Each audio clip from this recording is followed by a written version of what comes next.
Okay. Hello, everybody. I am checking my audio. Okay, cool. Welcome to BreakSec Education. I'm Brian Brake. It has been a good week so far. Hope your week has gone well too. No, Walt, not another 10 minute countdown. Just made an unfortunate error there, like usual. It wouldn't be a BreakSec stream if I didn't have some kind of problem. But so we have guests today. Miss Berlin, Mr. Betcher are unable to make it. They are at work and continuing to work. So I am here by myself with my good friends Patrick and Wade. Hello, gentlemen. How are you? Hey, thanks for Hey, having us. All right. And the audio works on your side from first time out, which is excellent. One of the things that I like to bring people on because I like to learn about things, and there's been a number of news articles and things over the past few months that were quite interesting. There, the EU's bringing up something called CRA. There are and as a matter of January 7th, there was an article that the EU has decided to stand up their own CVE database, and very much like MITRE. And so, I saw an article about all-American CVE rejects from Run Zero, and I saw Patrick had come up on it. And Patrick he works for Volncheck, and I just wanted to get with a couple of people like Wade and Patrick to talk about the CVE process for those folks who maybe I don't want to say they're in the dark. If you've been in information security for the past, I don't know, since what, 1999, I think is some of the earliest CVEs I remember seeing, and talk about what the past, the present, and the future. So welcome to both of you.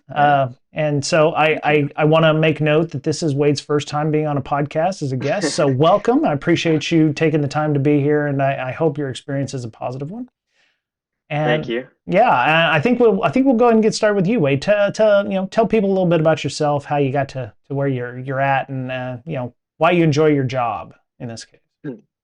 Sure. Yeah, so my name's Wade Sparks. I have been working at Volncheck for about 7 months now. It's been a quick 7 months, a lot of change. We're pretty fast moving over here compared to where I came from.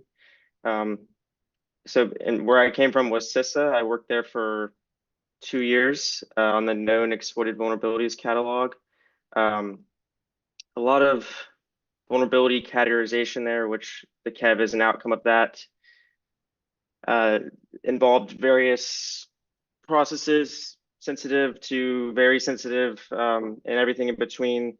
But yeah, I worked at CISA coming out of college, moved over to Volncheck once things started to get weird in the government, and now we're here. And I've had a lot of fun transitioning from the vulnerability prioritization world into more so a coordinated vulnerability disclosure program, and sort of learning about where how that process works from a coordinator level perspective, as well as getting to know the researchers, understanding the issues and challenges that they encounter, and trying to make that process as simple and smooth as possible for them. Very cool. All right. So, Patrick, in case somebody doesn't know who you are, how maybe you could give Thanks. them a little background on who you are. Yeah.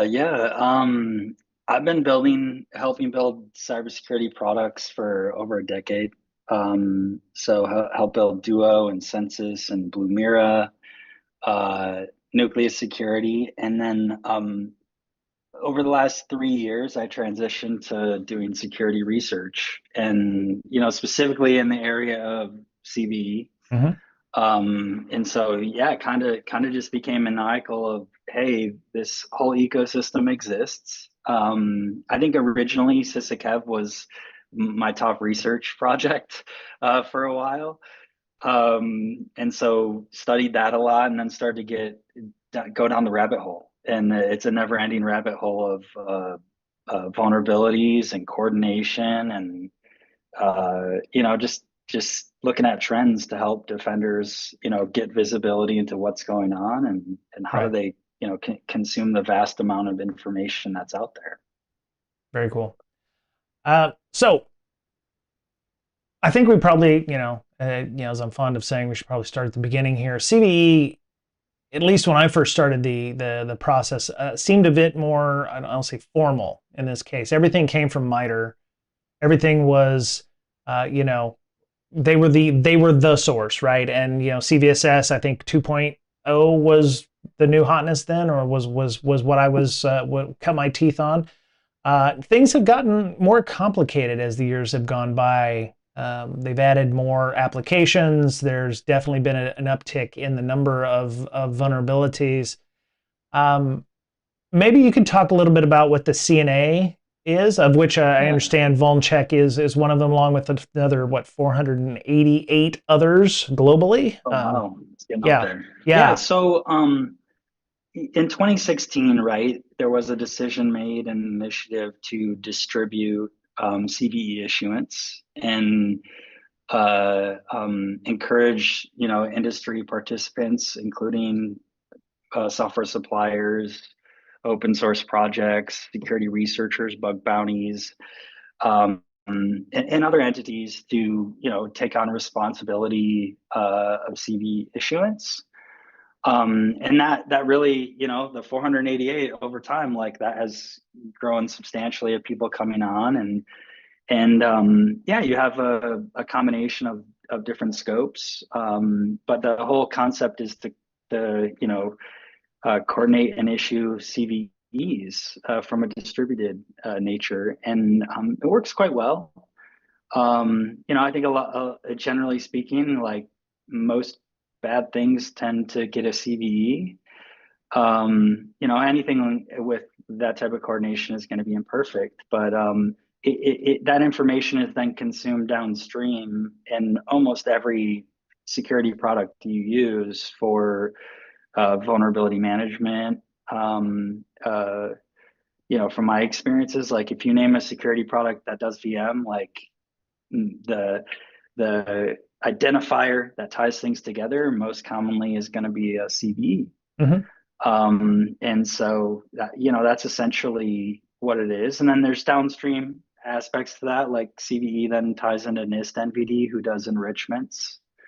And that includes things like CVSS scoring, CPE, which is common platform enumeration. hmm Foreign to most, but that's how people most often tie a product to a vulnerability, right, right, mapping wise, and then CWE. And so, yeah, it's a it's an ecosystem that's evolved. I think the biggest, I think the biggest challenge, there's been some challenges introduced over the last couple of years with NIST MVD losing resources to the point where like they stopped at one point processing right, vulnerabilities. right. And then there was concerns last year over MITRE getting funding at the last minute, which they ended up getting a contract extension for the year. But yeah, ultimately, like when you have a global system reliant on CVE, it certainly creates a dynamic in the ecosystem of concern. Right. And so yeah, fortunately, like those things are seem to be getting better Right. from my perspective, which is good. Nice, nice. So Wade, Vulncheck is a CNA, which um, a lot of so when I went to look on the CNA website about who the CNAs are, a lot of the CNAs are large organizations, companies who maybe put out their own products. Uh, Vulncheck is somewhat unique as a CNA. Um, why did Vulncheck decide to become a CNA? Maybe you can answer that, and then Patrick can follow on to that. Well, I don't know if Wade has that context. So, Oh, okay, all right, because yeah, and even I came after the fact. We've been a CNA for over 2 years, Mhm. and we're not unique. There's a few hundred security research CNAs. okay, Um, uh, you know, you have ones like PatchStack or WordFence, a ton of different security vendors as well. Um, what I what I think generally speaking, that we're doing is more on the CVD side, the coordinated vulnerability disclosure, Hmm. which is similar to, bug bounty. Right. Right. And so naturally, I think, we discover our own vulnerabilities. We do, we have a reverse engineering team that works on vulnerability research. From that respect, but then we also have our report of vulnerability service.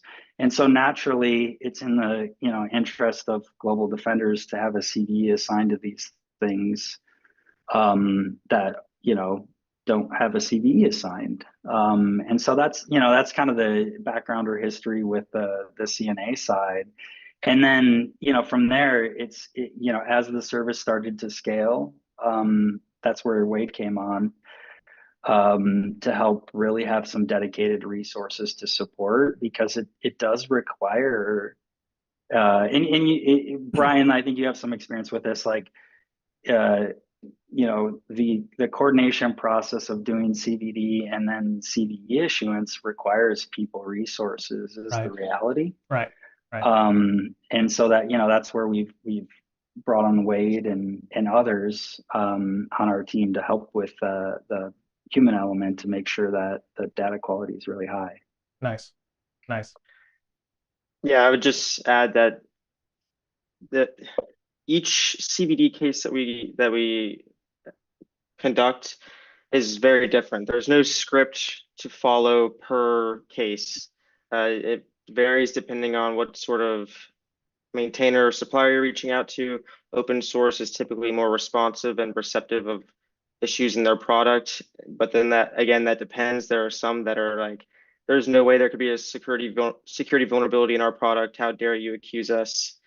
And then there's the maintainers or the large organizations that may or may not be CNAs and may or may not have a report of vulnerability web form or service in place to take in those types of reports. Hmm. So there's really no script. And as we've talked about scaling up our issuance and how that has led to us thinking about adding more people resources to do this sort of work, it's like, well, what would like onboarding paperwork look like for a new person? Right. It's difficult to say because it's very much nuanced per case on like you need to be able to just go in there and investigate what the situation is.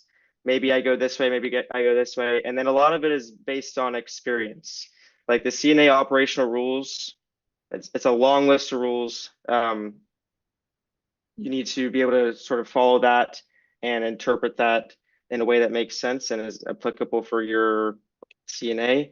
But yeah, it's definitely a complicated process that sort of just takes time and experience to be able to understand and implement in a way that is scalable and effective. Right. Right. So I worked with, we talked a little bit about this before the show came on, that there was quite a bit of overlap with bug bounty and with the CVE process. You have to work with researchers. Sometimes they don't come up with the best reports. There might be some quality issues there. Um, are you having to recreate when a researcher comes in the same issue? Because my thing is, I was working with a team and dealing with internal issues where we could go to a development team and say, hey, we need this or we need these code. You're working with potentially any, a researcher with any software or any device potentially in the world. So how does triage or replicating the same, do you have to do that when you get the report from the researcher, or what's the relationship like with the researchers when you go into this? Is it, hey, trust but verify, or hey, we're going to take this and move with it? How do you deal with things like report formatting, or you could tell this was definitely written by some AI because they wanted to try to get the point across, but obviously failed on both parts? Yeah, AI has definitely been something to consider as far as just like, is this a human who's written this and discovered this vulnerability in real software that exists commercially, rather than some sort of conjured up AI magic where they're like, yeah, this is demonstration code maybe that's found in the deep dark corners of the internet somewhere. It's definitely, there's a validation process. Okay. And Vulncheck receives so many vulnerabilities through their reported vulnerability service that it's impossible to go and reproduce each vulnerability. Right. So there's a level of, does this make sense? Is this obviously AI generated? We have a team of exploit developers that we can get second opinions from for things that may be on the edge or, you know, high value as far as like, is it an important product? Do we need to be super careful about like how we frame this? But yeah, it's tough. Like the reports can vary from a single reference of a publicly available vulnerability to a full CVD case that we need to have as much information as possible to go to the maintainer and be able to effectively communicate the vulnerability to get a patch in place and all that sort of stuff. Mm-hmm. Okay. Something I've noticed is that researchers going straight to the maintainers or suppliers with their vulnerability reports, it's sort of a crapshoot as to if they're going to be even acknowledged or taken seriously. Sometimes even met with legal recourse to varying degrees. Mm-hmm. I found that having a third-party coordinator step in, just as far as being a mediator and having a reputation that may be larger than the researcher, for lack of a better word, but just having someone that is known for doing this sort of thing, known for conducting CVD cases, and being involved in the ecosystem, knowing how the process plays out, knowing what's expected, what is not, is often a very helpful glass breaking entry into the front door of the supplier or maintainer. Right. Right. Yeah, I think too, so many, if you look at vendors as a whole or software suppliers, open source projects, like the varying response a researcher is going to receive depending on who they reach out and coordinate with. You know, the big vendors, like, you know, they're more likely to have a more mature program, and the security researchers are going to have a great experience. The real challenge lies with long tail software. You know, there's hundreds of thousands of software products maintained out there. And so there's just a big opportunity, as Wade mentioned, for, you know, someone to mediate. Hey, this is in a consistent format. Hey, researcher, here's what you can expect from us. Right. So when they interact with us, they always know what the expectations are. And also the burden on the researcher is taken off, where they're not having to deal with that coordination. They can focus on the research. Right. And so, you know, that's a combination of like benefits as a whole, and you know, helping and providing this service for security researchers. Okay. So there are various CNAs around the world. Some of them belong. Microsoft is a CNA, for instance, because they're just a massive organization. You know, a lot of the big, you know, the Fortune 10 companies are probably their own CNAs for good reason, because of maturity level there. Where does Vulncheck sit with regards to CNAs? Is there a certain area of influence you're in? You mentioned, you know, some open source projects. Do you work with, you know, let's say the researcher says, I went to Microsoft and they, you know, their CNA says that there's not a problem.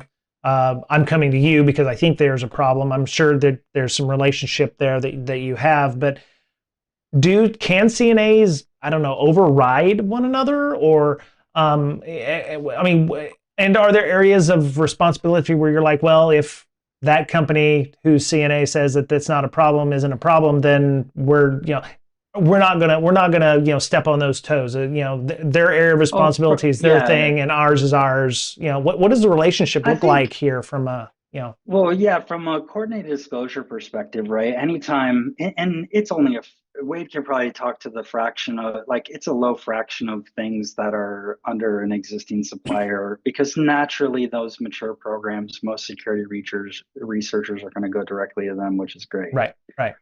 In the case that it does come in, like, we're being asked mostly to do coordinated vulnerability disclosure, and we maintain great relationships with CNAs and communicating, because the first step is, hey, we received this report, this is within your scope, here's the information. Right. Small fraction of submissions we get there, right? Sure. And normally the CNAs triage it as they normally would. Great experience.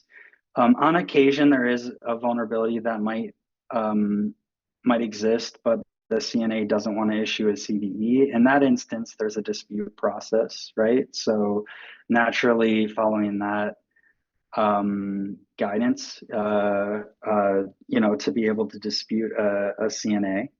But that's the whole benefit of, like, a distributed ecosystem is pushing out responsibility and coordination between the different participants. Right. But yeah, Wade, I don't know if you want to add, but, like, it's generally pretty minimal volume compared to what we receive of something that's going to be under an existing software supplier scope. Yeah, that's exactly right. Also think that the mediator role that VulnCheck plays is still important in those cases. I've run into multiple instances where researchers come to us with a vulnerability that they may think is CVE eligible, but has been declined to be serviced, or just not believed to be a real vulnerability by the actual CNA maintainer, who is a CNA. And there's still a role for VulnCheck to play, in that we are unbiased, and that we don't have stake in the game. We don't have any stake in the product that is being said to be vulnerable. There's value in us playing that mediator role in introducing the researcher to the vendor supplier, and sort of facilitating that conversation when it comes to CVE eligibility, and someone to lessen the blow from either side, accusatory, whatever the case may be. Mm-hmm. Okay. So you work with other CNAs, but you are also a CNA for certain organizations. I think I saw in one of your blog posts for, like, Langchain Olama, which is fairly interesting. Are you in, like, I only come from bug bounty experience. Are you like the hacker one for Olama if they had a vulnerability that somebody has No, found? What does the relationship look like there? I think that was a misunderstanding. Because yeah, we're not a software supplier. Like, we're not covering for them. We might have issued a CVE for them because they're not under an existing scope, is my guess. Okay. Okay. Yeah. So, naturally, it's like, yeah, I assume that, and I don't know offhand, but I assume they're not a CNA.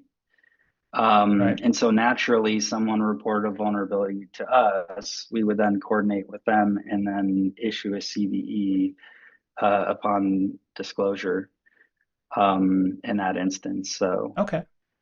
yep. Yeah, we definitely, though we have some relationships, especially on the security research side. And I think we could talk through some of that, Wade, where researchers come to us to report and coordinate, across the industry, and help get CVE assignment for things that are real risks. Would that be helpful? I'd love it. Yeah. And Yeah. yeah, definitely. Yeah. So I like the number one, and I've been a long fan of this project, Shadow Server. Are you familiar with Shadow Server at all? I looked it up because there was a link in our show notes for it. So I was like, oh yeah, let me go see what that is. Yeah. Yeah. So they do they're based in Europe. And they have a huge network of honeypots and sinkholes, and so they just detect a ton of exploitation. And I've become friends with them. We have a great relationship, and over time, I kind of noticed I was analyzing. It's like, oh, there's a ton of vulnerabilities being exploited in the wild that don't have CVEs. Okay. And so naturally, from that perspective, first auditing and being like, okay, like this has exploitation evidence, it's definitive, it's in this product. Let's ensure a CVE is assigned, right? And some of this stuff has been exploited for like 5 years. Right. A lot of like modems, network devices, bespoke products. And so naturally we started there with what they already had, but what that relationship became is, essentially shadow server, and talking with them, they're like, oh, well, we can just come to you and you'll assign a CVE when we see, you'll do any coordination necessarily, but you'll assign a CVE to things that we see being exploited in the wild. And so essentially, like we're helping get defenders visibility in that respect and coordination with them anytime they see a new exploited vulnerability that doesn't have a CVE. Okay. And even sometimes like we're also doing matching to see like, oh, maybe there is an existing CVE, like here's the CVE number. But the challenge, is like that's not their core. Like they don't have resources. They're a nonprofit. Everyone should donate to Shadow Server. They're great. Become a partner. Really, really, cool organization to support and valuable in the ecosystem. But ultimately, like we're coordinating with them, right, and them reporting where they're seeing exploitation and getting CV assignment, so it gets into downstream defenders tooling and visibility. Right. And so, yeah, Wade, I don't know if you want to add anything there, additionally. Yeah, I thought of a few different things to add. One is that there are just tons and tons of vulnerabilities that are publicly disclosed yet unidentified. And maybe they're unidentified in a sense that there is an existing CVE, but there's some reason as to why the correlation hasn't been drawn, whether that's the scope of affected products is too narrow or that there's just a misunderstanding in how CVE assignment is done when it's Hmm. done at some people are concerned about like different parameters being involved, like is this same exploit going through these same parameters within the same function, but it takes a CNA, or I guess CNA operational rule set mindset, those words don't go together, to be able to understand how that works and sort of make those correlations.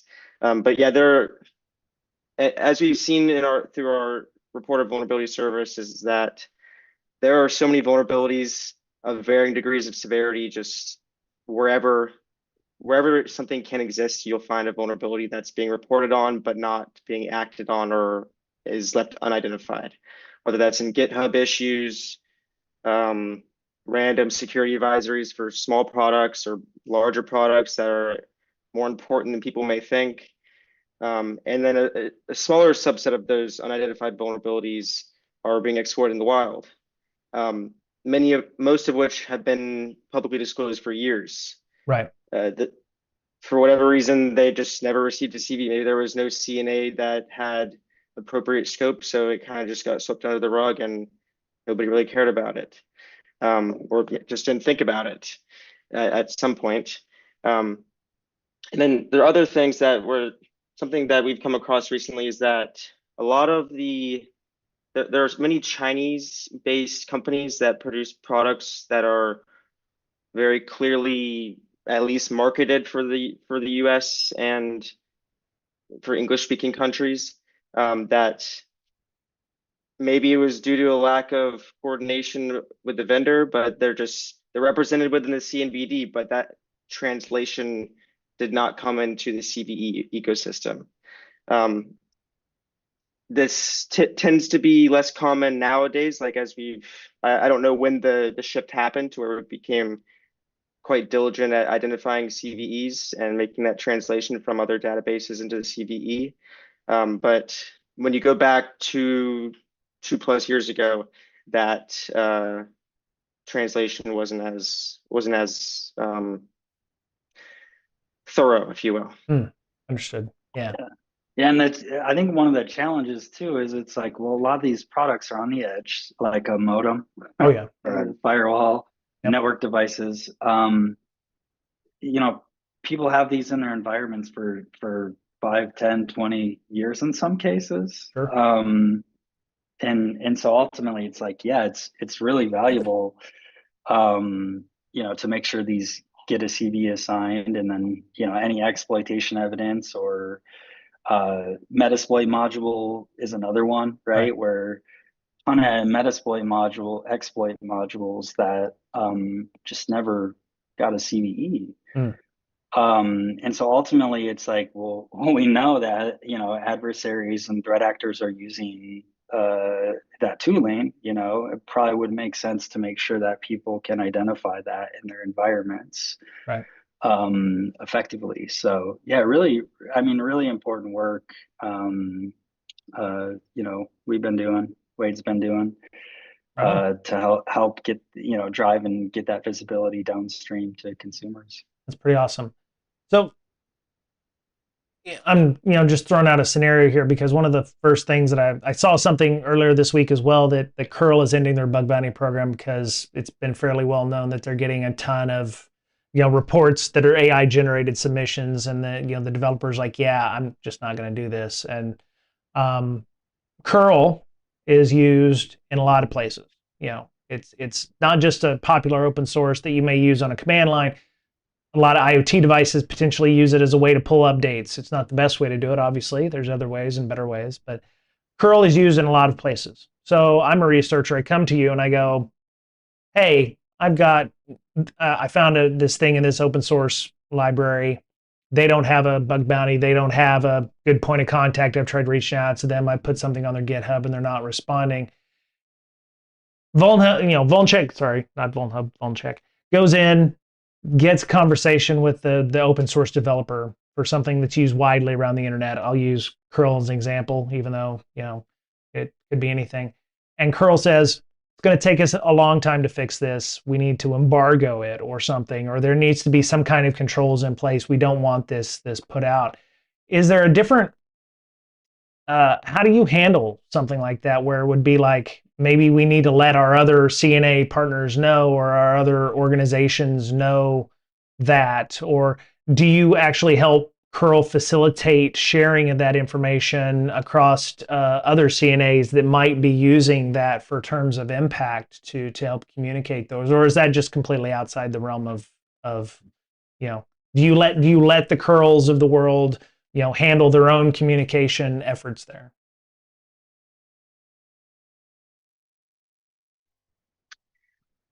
It's that's a good question, first of all. We have our own vulnerability disclosure policy. It's bound by 120 days. That's the deadline from which when we make outreach to the entity that is the supplier or maintainer of the software. We have 120 days from that point to which we go ahead and disclose all public details. That can range from just a CVE description to saying, hey, researcher, you can go publish your blog that contains proof of concept and full reproduction steps. Mm-hmm. That, from our experience, it is up to the reporting entity. So in this case, if VulnCheck receives a report of a vulnerability in curl, we will go to the curl maintainer and say, hey, we have a vulnerability in curl. Our disclosure deadline is in 120 days from now. If they say, actually, our vulnerability disclosure policy is 240 days, it is up to the reporting entity's VDP trumps the intake vulnerable maintainers VDP. vulnerability disclosure policy. So our 120 days would override the 240 days. Mm. But with that being said, we would work with, like, it's not, it says on our website that it's firm and like this cannot be adjusted whatsoever. But we're humans over here. We're not just software. We do make compromises and have an understanding as to what these suppliers, maintainers go through it as far as mitigating and pushing out their remediation efforts to their customer base. So it's like, okay, well, maybe we meet in the middle or something like that. If it's exploited in the wild, we're gonna put our foot down and say, hey, we need to disclose this information publicly. If there's a workaround that we can perhaps highlight, that'd be great. Yeah, it just increases our overall reaction and plan in which we would like to disclose those details. Hey, it's probably worth noting though, despite the policy, it's like our average time is 48 days. That's Right. pretty good. Generally, that's good. Like software suppliers are fixing their software Right. and vulnerabilities are getting disclosed. Right. So I would emphasize it's like the scenario you're outlining is an extreme outlier. Oh, sure. Mhm. Sure. And I think I just think it's important for people to understand that like there are outlying situations in any environment like this, but generally speaking, like software maintainers are acting quicker. They're taking things seriously. Right. The ones that aren't are typically the outliers. Right. I don't know, Wade, like, would you agree with that? That's what my observation, at least. We've only had a handful of disclosures go to that 120-day deadline. And of like all the disclosures that we've taken in since I joined last June, we've had one where we actually need to extend the deadline beyond 120 days. That was a case where there was legal got involved essentially. Mhm. And that wasn't like, hey, you guys have to change your deadline from 120 to 6 months, I believe is what it was proposed at least. But it was just like, there's no legal binding authority behind our vulnerability disclosure policy. And what we're doing is also not illegal. So it's like, it's still a compromise at the end of the day. And that can be influenced by various factors, such as a lawyer getting in touch with you. Right. Right. The other thing I was wondering is if it's an open source project like a curl, you're going to be able to pull that down and be able to recreate that or find that spot in the code where the researcher has found very similarly. I don't know, does VulnCheck offer some kind of, hey, here's how to fix it kind of thing? Or do you expect the maintainers to actually do that? Or could you do a pull request and then push it up yourselves? Have you ever done any kind of solutioning like that? We have not done that sort of, we have not gone to that level of, helping the maintainer fix. Our understanding is that we come across so many different types of software, it would be impossible for us to spend time familiarizing ourselves with each one of them. We'd rather leave it up to the maintainers who understand their code base intimately to make that decision. But I will say that oftentimes researchers do include recommended fix steps within their reports. Like that would be part of an ideal submission from our point of view, is that maybe you point the maintainer in the right direction on how to fix. Because oftentimes if you're discovering the vulnerability, you probably know the avenue to take to fix the vulnerability. Sure. So again, I'm only coming from a bug bounty, but I've worked with other. What is a typical vulnerability that you see with bug bounty? It's like, here's a cross-site scripting issue or a lot of OWASP related items. So what's your week look like for vulnerabilities? Hey, here's are they code quality issues, or are they web application security issues, or is it a problem with this library? I mean, what are like the top 3 issues that you see the most often? Tons of cross-site scripting vulnerabilities. I'm sorry. Oh goodness. Okay. Yeah, they're abundant. Oh my and goodness. They're pretty easy to CVE. I mean, they're valid CVEs, but like, if a researcher's goal is to get CVEs, that's how you would do it. Right. Right. So certainly, cross-site scripting is number one as far as overall quantity. Right. Patrick, didn't you do a deep dive on MITRE's top 25 most dangerous CWE weaknesses? I imagine ours is very similar to that. Yeah. Yeah. Ultimately, the list was like volume of CVEs issued, and Yeah, cross-site yeah. scripting is the number one. It would be an interesting project actually to compare the top list. I kind of pointed out, I think dangerous is a little bit misleading on that list because it doesn't factor any aspect of threat. Like, was it exploited? Is there, exploits available? Is it weaponized? Because if I recall, and I could pull it up, but like XXS, cross-site scripting is number one. CSRF is way in the top, things. But when I run the numbers on like what is actually being used in the wild, that changes drastically. Right. From a threat activity perspective. So yeah, I haven't matched it up, but it would be interesting to look at like what's reported from I guess you could look at our CWEs and just compare it of what we issued. That would be broader than just what had been reported. Right. But yeah, a lot of cross-site scripting. So go ahead. Sorry, I passed it over to Patrick so I could stall while I pulled up like an actual informative source as to what our most disclosed vulnerabilities are. A lot of cross-site scripting, a lot of path traversal, arbitrary file reads, so information disclosures. It's a lot of lower hanging fruit, I would say, is like as far as overall volume, which is a good thing. Right. There are less impactful vulnerabilities, less critical vulnerabilities, and all the other lows, mediums, and highs.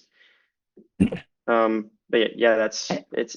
Go ahead. One thing I think that's interesting, because I work more on the Intel side, day to day. I think this year, of the 2025 Vulncheck KEBs, there was about 880 roughly that I reported on. Report what came out this morning, but I think 91 of those CVEs were issued by Vulncheck. And so we like, one of the things from a focus perspective is, the threat aspect of this is actually being exploited in the wild. Like, let's get an identifier. Right.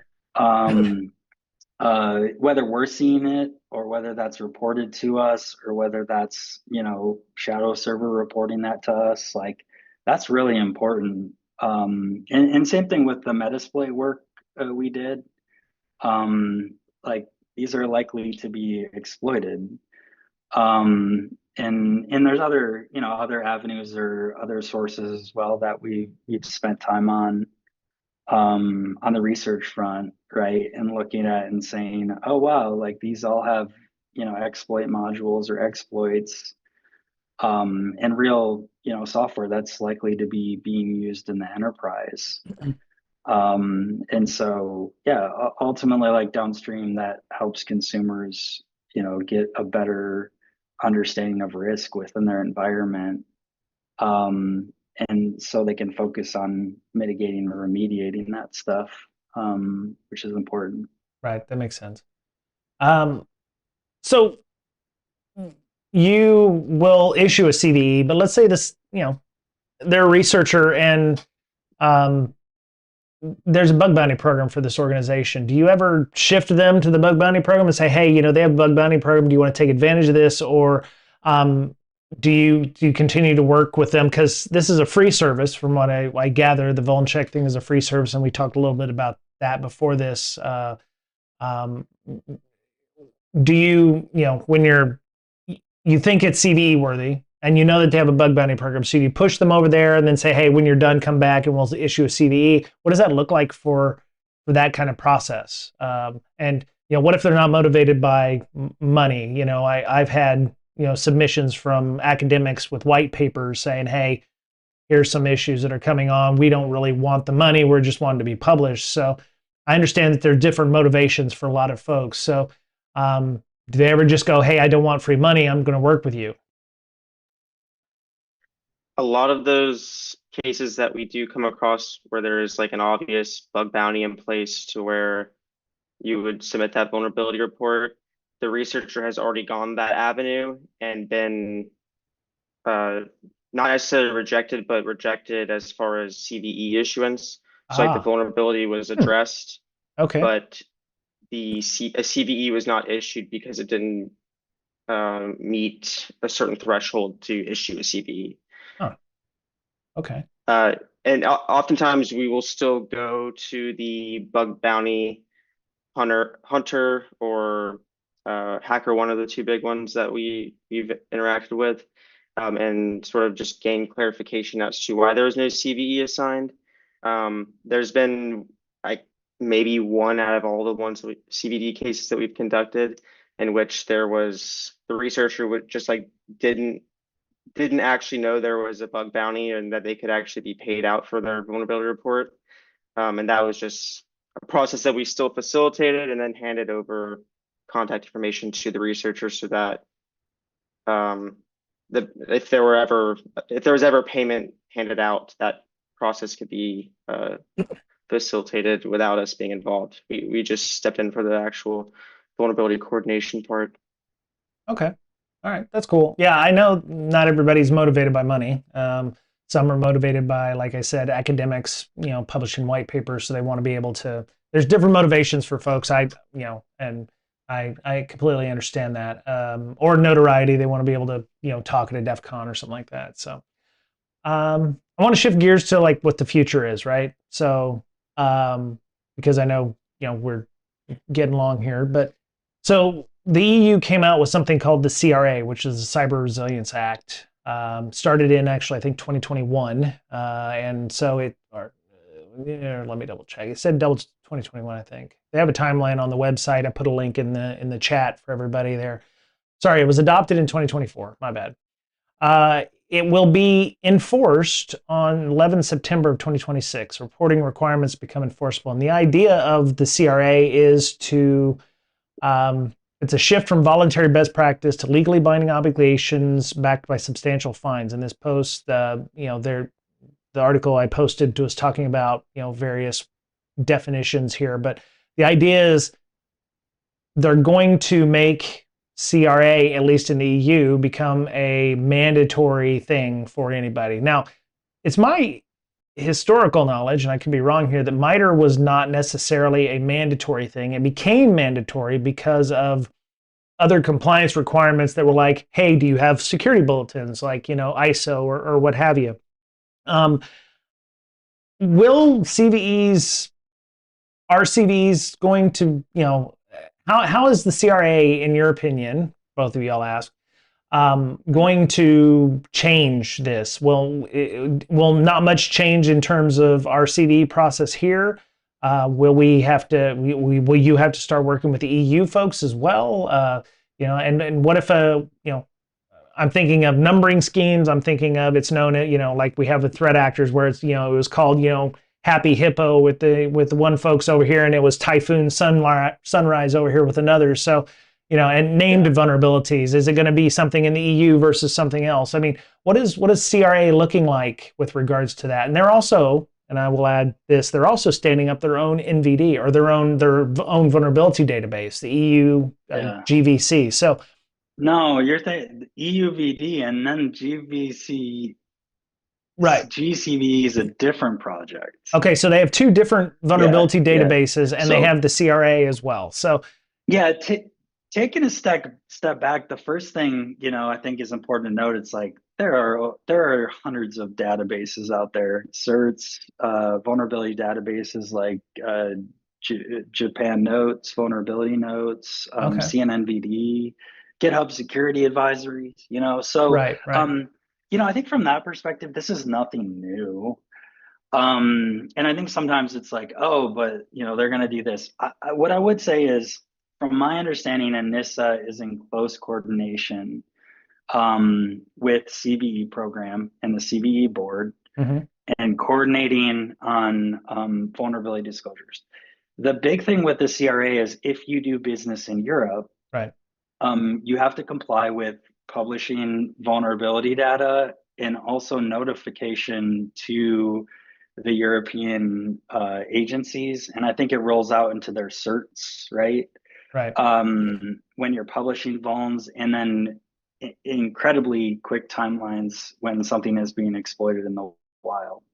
I think it's like 24 hours, 72 hours. I don't know. Right. And so naturally, I think this is really good from a software perspective because what it's doing is it's saying, hey, look, you need to be more responsible. We're going to hold you accountable, and it's compliance. Like there are fines if you don't do this. Right. Um, I think to some extent, extending that out to everything makes it challenging. Like it's going to be challenging for open source maintainers Right. who in a lot of cases don't get paid. Right. And so I think there's a lot of good intention. I'm curious with the implementation how it goes. And then you have the EUVD database which went live, and I wrote a blog post about my observations, but generally speaking, it's like, wow, it's just collecting other information and then putting yet another ID on it. And the information isn't really anything different than what you would get out of the CVE or GHSA or other places. Right. Right. And so naturally, like I love when a new vulnerability database or new intelligence pops up because the first thing I do is go, what's here that isn't already in 20 other places? Right. Generally speaking, with the NISA EUVD, it's like a few GSAs with some old data from GSA database, which doesn't even exist anymore, with CVE. Like it's Right. mostly just CVE. The API is like not great from a consumption perspective for consumers. So, my hope was that it would mature a little bit faster than it is, but ultimately over time, like the compliance is not in place yet that all this stuff has to work and it has to be done. But I think they kind of launched premature on the same week when MITRE was having funding issues. Oh, right. And so, there's these aspects where you're just like, but yeah, ultimately, I think, an organization like us loves to see more distribution, more unique data, more information that we can get to downstream consumers. And then separately, there's GCVE, which is also out of Europe, which is a different approach to collecting a bunch of different data, but also CNAs can issue GCVEs. So, for instance, we claimed our namespace and we could start issuing advisories with a GCVE. Oh, cool. Okay. I think generally speaking, though, like, yeah, more fragmentation, more information in disparate places, more options for consumers, which is good. Right. Right. And so I think if you look at any of these things, like, if you go to the CVE website, there's an old history of something called CVE map with 20 different identifiers and maybe 40, and 3/4 of those projects don't even exist anymore. Right. Right. So I think like there is a long history, and I haven't been around it. I've been around this ecosystem for like 3 years. But if we look at history, it's almost kind of like, re-evolving to what was going on in the early 2000s. Hmm. Oh, yeah. As far as like the race to the vulnerability database, that's going to win it all.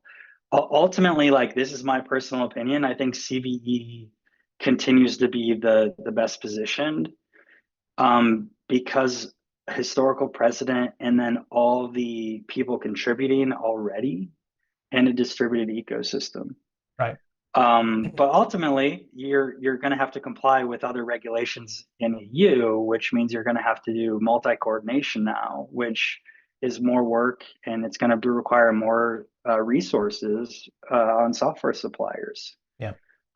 So there's a lot to unravel and unpack there. I know that was probably a lot of information, but yeah, ultimately it's a good thing. And there's been some, they have a kev that they maintain on an open source repo, and there's been like 4 or 5 kevs that we hadn't collected yet. That it's like cool, now we can add that to our data set, give that to the community, and more people have information into actual threat activity. Right. Yeah. So I was hoping, and what I was reading through some of this was more like transparency. Some of the, I've been doing vulnerability management for 20 some years, and I won't call out any names because I'm actually trying to get interviews with those companies so I can get hired. But it's like some of the CVEs that get issued, and it's like you have to have a support contract to even find out about the specifics of that CVE. Or there are a number of CVEs that you can look at even today. They're like, yeah, we're not going to tell you anything about the CVE. We just, it's a shadow CVE, if you will. It exists, but we're not going to tell you because you'll have to figure out yourself. My hope for this was that there was going to be a bit more transparency, or for like myself, when I was going to patch something and I couldn't get access to the customer portal because I don't have any control as a security person to figure out, just patch, or do we even have this subsystem that we're using in this database server system?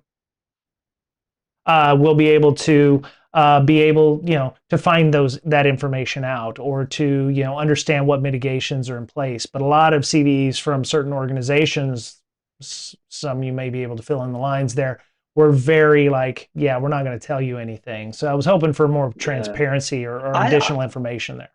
Yeah, that could be a great outcome of CRA. Like if that happens, I think great. I think a lot of people don't realize also, like, us building detection artifacts, like when organizations, and you see it time again, obfuscate the information, ultimately there's a negative impact on defenders because security tooling cannot get detections in place quicker, faster. Right. And ultimately, like, you can go read the chat logs from threat actors and see them reverse engineering a patch. Right.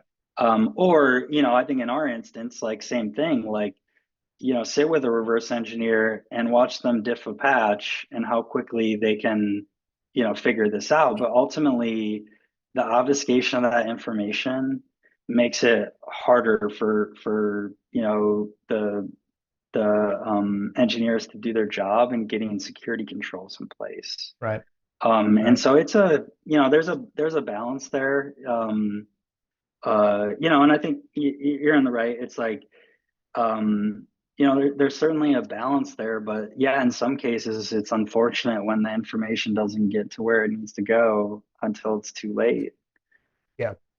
The other thing I noticed was they say they do have exemptions for small and micro enterprises. So fewer than 50 employees or an annual turnover, a balance sheet of $10 million.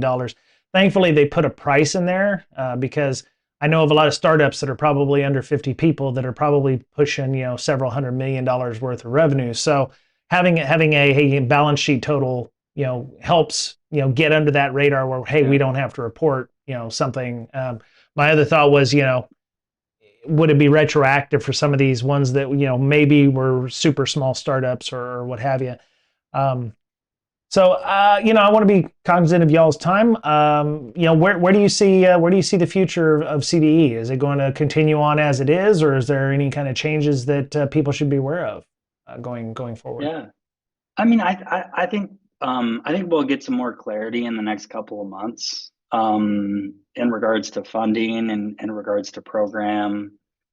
Naturally, I think, like, it's continuing to operate, it's continuing to scale. I think it's a big inflection point, generally speaking. Mm-hmm.